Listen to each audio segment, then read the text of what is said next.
Welcome to part 3 series of Puri trip. আজকের এই ব্লগে থাকবে লিঙ্গরাজ টেম্পল, উদয়গিরি, খণ্ডগিরি সবকটাই কভার করবো। উইদাউট স্কিপ করে দেখতে থাকো, আর যারা প্রথমবার দেখছো ফলো করতে ভুলো না। তো লিঙ্গরাজ টেম্পলে পৌঁছে গেছি, দেখতেই পাচ্ছ দেখতে দেখতে। আর এখানে যখন যাচ্ছি দেখতে ওখানে রথ তৈরি হচ্ছিল, তো কি সুন্দর লাগলো, প্রথমবার এরকম দেখলাম। সেই চাকাগুলো এরকম তৈরি হচ্ছে, বেশ ভালো লাগলো।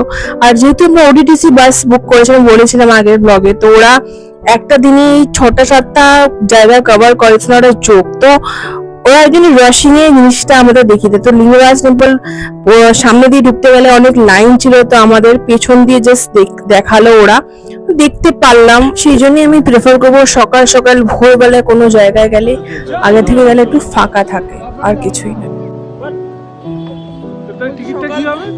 বলতে সকালে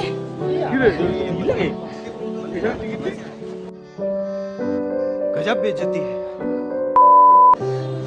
হোয়াট ইজ সেইং ম্যান? আর বলছে সকালে আসলে 3 ঘন্টা লাগবে লাইন দেখতে পাচ্ছ, লাইন দেখতে পাচ্ছ, এই দেখো লাইনের দিকে চলে যাই আমরা, পেছন দিক দিয়ে ভিউটা দেখতে পেলাম মোটামুটি তাড়াতাড়ির জন্যে। টোটি রিসিভার্সের সাথে আসলে এরকমই হবে বেসিক্যালি।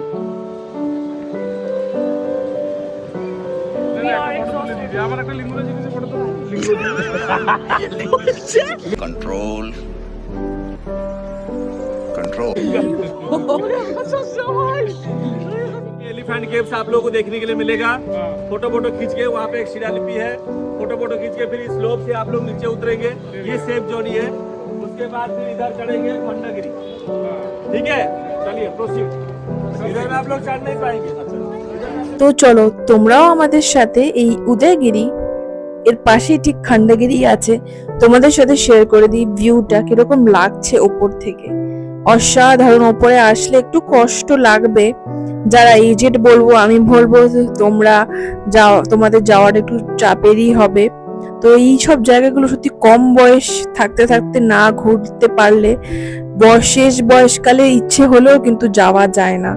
তো এইটা খুবই একটা ট্রিপটা খুব অ্যাডভেঞ্চার কিন্তু ছিল। আর ঠিক উদয়গিরি থেকে কিন্তু খণ্ডগিরির ভিউটা কি সুন্দর লাগছিল দেখতে, হোয়াইট টেম্পল টাইপ যেটা তোমাদেরকে দেখালাম।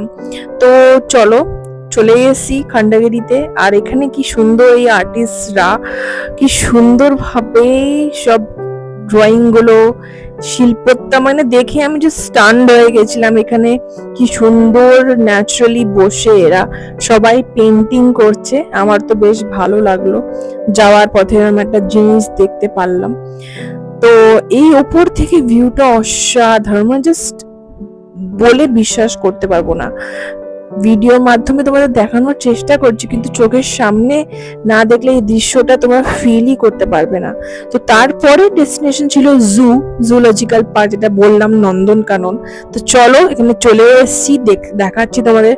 আর পুরো ব্লগটা এখানে হয়তো থাকবে না, নেক্সট পার্টে পুরোটা দেখাবো তোমাদের। রেস্টুরেন্ট ওটা, তো জু আমরা রেস্টুরেন্টে যাচ্ছি খেতে, লাঞ্চ করতে, তারপরে আমরা জু তে ঢুকবো বেসিক্যালি। তো পেছন থেকে background please ignore the background. So এখন বাজছে হচ্ছে প্রায় 2টো বাজতে চললো। ঠিকই আছে, অনেক জায়গাগুলো এখন নেই না, আর কোথাও কোথাও ঘুরবো। তো ইয়েস, আর এই যে আপনাকে তো কিছু বলার নেই, বাড়ি এটার যদি লিঙ্কটা বুঝতে পারো তোমরা তো কমেন্টটা দিয়েছে। তো আমরা নন্দনকাননের ভেতরেই এসি রেস্টুরেন্ট, ওদেরই এসি রেস্টুরেন্ট, এখানে আমরা লাঞ্চটা সেরে নিলাম। ভাত, ডাল, আলু ভাজা, তারপরে পাঁপড়, আচার আর পায়েস ছিল, বেশ ভালোই লাগলাম। আর ফিশ থালি নিয়েছিলাম, তো ভালোই ছিল। এই ছিল আজকের ব্লগ। বাকি ব্লগটা আমি নেক্সট পার্টে শেয়ার করবো তোমাদের সাথে, কারণ অনেক লেন্দি হয়ে যাবে, তোমরা হয়তো বোর হয়ে যাবে। তো আজকের মতন ভিডিওটা এই অবধি। তোমাদের ভালো লেগেছে আশা করি, ভালো লাগলে কমেন্টের মাধ্যমে জানিও, আমার খুব ভালো লাগবে। এরকম আরো ভিডিও তোমাদের সাথে শেয়ার করতেও আমি মোটিভেট হবো।